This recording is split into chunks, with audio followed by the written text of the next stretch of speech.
Dalam dunia perkuliahan yang penuh tantangan, tidak semua keterampilan langsung terlihat penting. Sebagai mahasiswa baru di teknik refrigerasi dan tata udara, Ardi yakin bahwa memahami konsep-konsep teknis akan menjadi tantangan terbesarnya.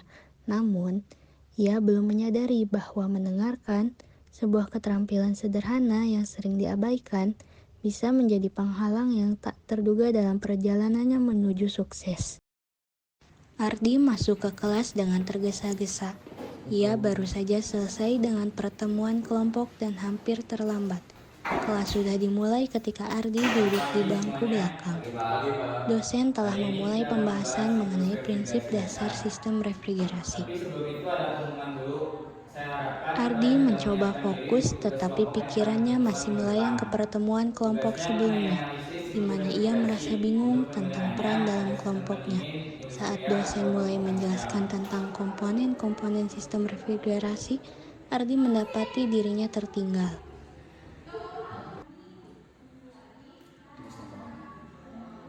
Jadi seperti yang kita bahas, kompresor berperan untuk menaikkan tekanan refrigeran. Ardi hanya Tapi bisa perlu menatap diingat, ada beberapa catatannya jenis dengan bingung. kompresor seperti Informasi ini terasa reciprocating, seperti roll, dan tumpukan screw. data yang Jadi sulit kalian harus dipahami. bisa membedakan Selain setiap itu, jenis kompresor yang ia harus tak menangkap dikerjakan. pengumuman awal mengenai tugas kelompok, dan itu mulai mengganggu pikirannya. Setelah kelas, Ardi Permisi Pak, menghampiri Pak saya dosen tadi sedikit yang tampak tertinggal Pak sibuk sama yang memeriksa Bapak jelaskan tadi. tugas-tugas mahasiswa.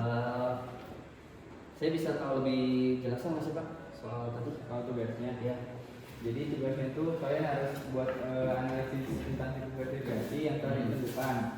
Jadi kalau kamu bisa pilih mau sistem ringan yang industrial atau komersial. Tadi kan udah saya jelasin rinciannya di kelas. Oh iya. Jadi kami tuh harus pilih hari ini juga Pak. Ya, boleh tentuin temanya yang mana.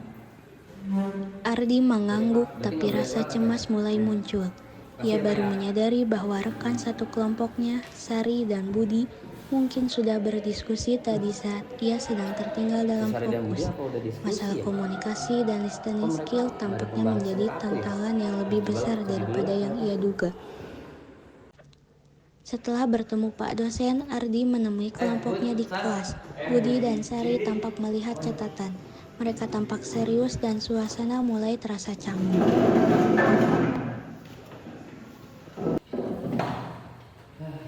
Kita udah memutuskan buat milih sistem pendingin komersial. Soalnya datanya lebih mudah diakses. Kamu setuju nggak? Kok jadi yang komersial? Ardi terkejut. Ia tak tahu keputusan ini sudah dibuat, dan ia merasa semakin tertinggal dalam kelompok. Dia sebenarnya ingin memilih sistem pendinginan industri karena lebih Iya sih menantang. kayaknya aku tadi kurang fokus soalnya dosennya juga penjelasannya juga kurang jelas. Tapi kita udah hampir sepakat mengenai itu. Awalnya tuh aku malah mikirnya tuh industrial karena lebih banyak gitu pemahaman yang bisa lebih dalam gitu dipahami. Kita juga udah gak bisa buang waktu lagi buat mikirin dalam konsepnya. Tapi aku udah nyari-nyari nih, nyari-nyari yang sistem yang industri, masa nggak bisa dinegosiasikan sama dosennya kita ganti gitu ganti topik? Emang udah berproses? Nah, bisa kan kita tadi udah diskusi, kita itu milih sistem pendingin komersial biar datanya lebih mudah diakses. Tapi kan aku nggak ngerti kalau yang industri. Wah, ini kamu kayaknya kurang fokus deh tadi di kelas. Jujur aja, kamu kayak benar ngertiin dosennya. Kalau kamu nggak fokus, ikutin dari awal itu susah buat ngasih masukan. Ardi merasa kesal, tapi ia sadar bahwa masalah ini sebagian besar disebabkan oleh ketidakmampuannya untuk mendengarkan secara aktif. Tugas yang seharusnya menjadi kolaborasi malah menjadi sumber ketegangan. Nanti dikerjainnya tugasnya yang tadi. Oke, jadi aku pamit dulu ya. Yuk, jadi. Ya. Ya.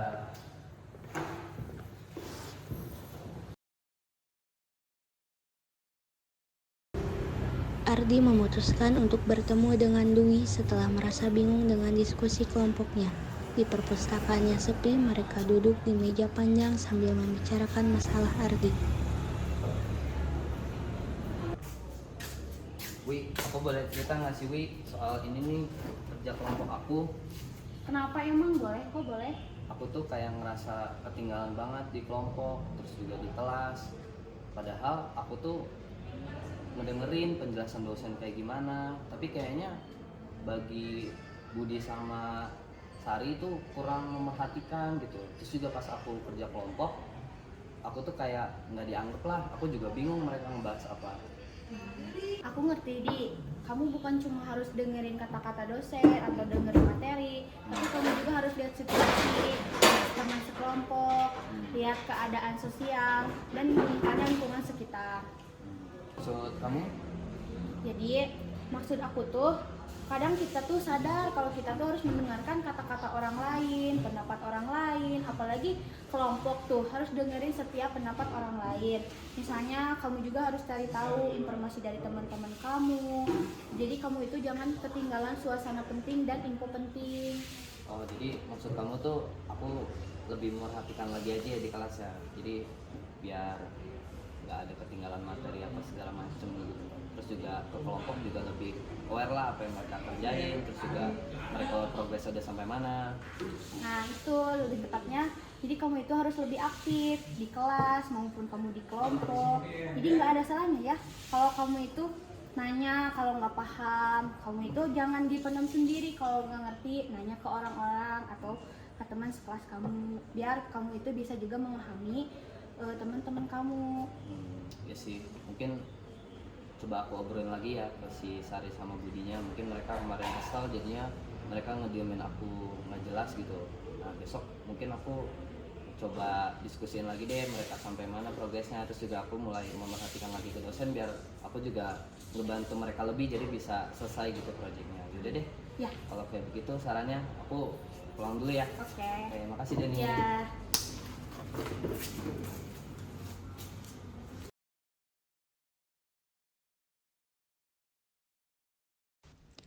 Malam itu Ardi duduk di kamar kosnya mencoba mencerna nasihat Dwi.